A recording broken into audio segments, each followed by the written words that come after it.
दोस्तों, हमारे YouTube channel अमृतवाणी में आपका हार्दिक स्वागत है। नमस्कार दोस्तों, आज की कहानी है हवेली की चुड़ैल। गांव से थोड़ा दूर एक पुरानी उजड़ी हुई हवेली थी। हवेली के बारे में कई भयानक कहानियां प्रचलित थीं।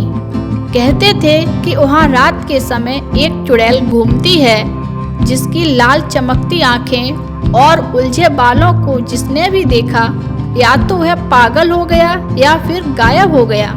गांव वालों ने इस हवेली के पास जाना भी बंद कर दिया था, लेकिन युवा और जिज्ञासु मन अक्सर कहानियों को सच मानने से पहले खुद ही उनकी जांच करना चाहता है। रात की चुनौती। रवि, अमित और रोहन तीनों दोस्त गांव के सबसे निडर लड़कों में गिने जाते थे। उन्होंने तय किया कि वे हवेली की सच्चाई जानकर ही रहेंगे। एक रात जब पूरा गांव सो रहा था, वे तीनों हाथ में टॉर्च और लाठी लेकर हवेली की ओर बढ़े। हवेली के गेट पर पहुंचते ही ठंडी हवा का झोंका आया। दरवाजे की कड़ी जर्जर हो चुकी थी और हल्के से धक्का देते ही दरवाजा चरमराता हुआ खुल गया। अंदर अंधेरा था, दीवारों पर मकड़ियों के जाले थे और हर चीज पर धूल जमी हुई थी। अमित ने हल्के से कहा, यहाँ तो सच में कोई नहीं रहता। रवि ने हंसकर जवाब दिया, हाँ, लेकिन हमें ऊपर के कमरे में भी देखना चाहिए। वे सीढ़ियों की ओर बढ़े। लकड़ी की सीढ़ियां हर कदम पर चरमरा रही थीं। तभी अचानक हवा में किसी के रोने की आवाज आई। तीनों ठिठक गए। रोने की आवाज धीरे धीरे तेज होने लगी। अमित ने टॉर्च जलाकर चारों ओर देखा। कुछ नहीं था, लेकिन तभी छत से जाले झड़ने लगे और हवा में सरसराहट गूंजने लगी, जैसे कोई तेजी से घूम रहा हो। रवि ने हिम्मत जुटाकर पूछा, कौन है? कौन है वहाँ? एक तीखी हंसी हवा में गूंज उठी। अचानक एक दरवाजा खुद ब खुद खुल गया। दरवाजे के अंदर अंधेरा था, लेकिन उसमें एक छाया मूर्ति उभर रही थी। एक औरत का आकार, लंबे उलझे बाल, सफेद लहराता हुआ कपड़ा और लाल चमकती आंखें। रोहन ने डर के मारे अमित का हाथ पकड़ लिया। हमें यहाँ से भागना चाहिए। लेकिन भागना अब आसान नहीं था। दरवाजा अपने आप बंद हो गया।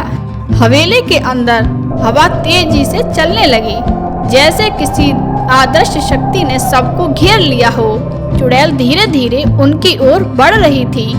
उसने दर्द भरी आवाज में कहा, तुम लोग यहाँ क्यों आए हो? रवि ने कांपते हुए कहा, हम सब देखना चाहते थे कि इस हवेली में सच में कुछ है या नहीं। चुड़ैल हंसी, मुझे इस हवेली में कैद हुए 100 साल हो गए, कोई मेरी कहानी सुनने तक नहीं आया।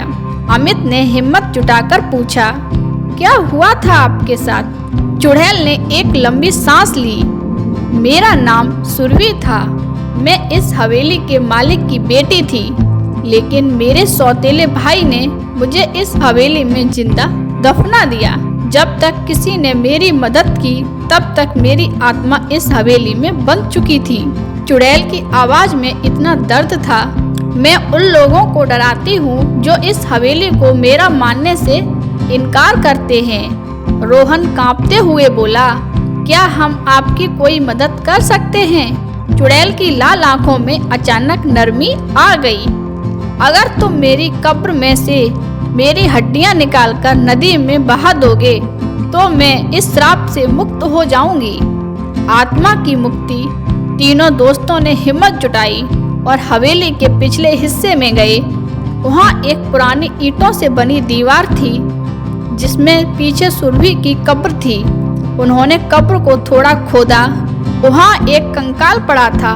उन्होंने कंकाल को बाहर निकाला और जल्दी से पास की नदी में बहा दिया। जैसे ही हड्डियां पानी में गईं, एक हल्की रोशनी आसमान में फैल गई। हवेली में गूंजती हुई चीखें शांत हो गईं। सुरभि की आत्मा सामने प्रकट हुई।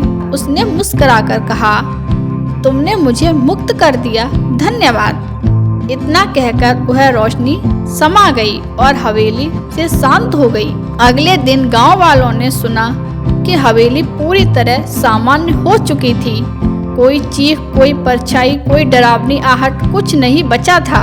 तीनों दोस्त ने यह कहानी किसी को नहीं बताई, लेकिन उन्होंने एक बड़ी सीख ली। कभी भी बिना सोचे समझे किसी जगह पर कदम नहीं रखना चाहिए, क्योंकि हर कहानी के पीछे कोई ना कोई सच्चाई जरूर होती है। दोस्तों, वीडियो अच्छी लगी हो तो वीडियो को लाइक एवं शेयर करें और ऐसी ही वीडियो देखने के लिए हमारे चैनल को सब्सक्राइब कर लें। धन्यवाद।